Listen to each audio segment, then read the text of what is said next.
రాష్ట్ర పశుసంవర్ధక మరియు క్రీడల శాఖ మంత్రి వాకిటి శ్రీహరికి మహబూబ్ నగర్ ఎమ్మెల్యే ఎన్ఎం శ్రీనివాస్ రెడ్డి పుష్పగుచ్చం అందించి ఘనంగా స్వాగతం పలికారు. రాష్ట్ర ముఖ్యమంత్రిగా ప్రమాణ స్వీకారం చేసిన తర్వాత తొలిసారిగా మహబూబ్ నగర్ కు విచ్చేసిన మంత్రిని ఆయన ఆర్ఎండ్బి అతిథి గృహంలో మర్యాదపూర్వకంగా కలిశారు. అమరవీరుల స్తూపం వద్ద పుష్పగుచ్చం ఉంచి ఘనంగా నివాళులర్పించారు. అనంతరం ఊరేగింపుగా కాంగ్రెస్ పార్టీ కార్యాలయం వరకు మంత్రితో కలిసి వచ్చారు. అనంతరం పార్టీ శ్రేణులు మంత్రికి శుభాకాంక్షలు తెలియజేశారు. అనంతరం కాంగ్రెస్ పార్టీ కార్యాలయంలో జరిగిన పాత్రికేయుల సమావేశంలో రాష్ట్ర మంత్రివర్యులు వాకిటి శ్రీహరి మాట్లాడుతూ మంత్రిగా ప్రమాణ స్వీకారం చేసిన తర్వాత తొలిసారిగా మహబూబ్ నగర్ కి రావడం సంతోషంగా ఉందని చెప్పారు. ప్రతి లబ్ధిదారుడికి ప్రభుత్వం అందించే సంక్షేమ పథకాలు అందించేందుకు కృషి చేస్తానని ఆయన హామీ ఇచ్చారు. భగవంతుడిచ్చిన ఆశీర్వాదంతో ముఖ్యమంత్రి ఆశీస్సులతో సామాన్య కార్యకర్తగా ఉన్న తనకు ఈ రోజు మంత్రి పదవి దక్కిందని, జిల్లా ఎమ్మెల్యేలు అందరూ నాకు మంత్రి పదవి ఇవ్వాలని ముక్త కంఠంతో కోరారని ఆయన చెప్పారు.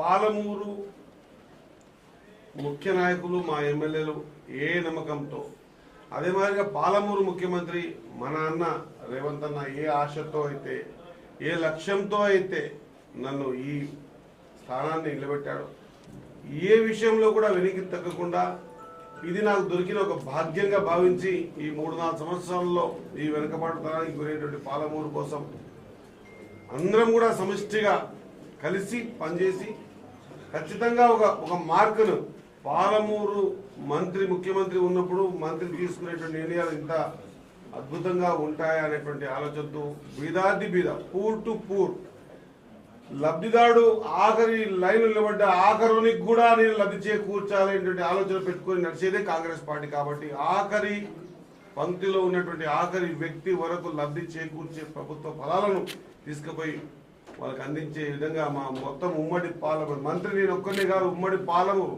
ఈ యానిమల్ హస్బెండరీ శాఖ వచ్చింది నాకు కాదు, పాలమూరు జిల్లాకు వచ్చింది. కాబట్టి పాలమూరు జిల్లా పాడి పరిశ్రమల జిల్లా, వెనుకబాటుతనముల జిల్లా.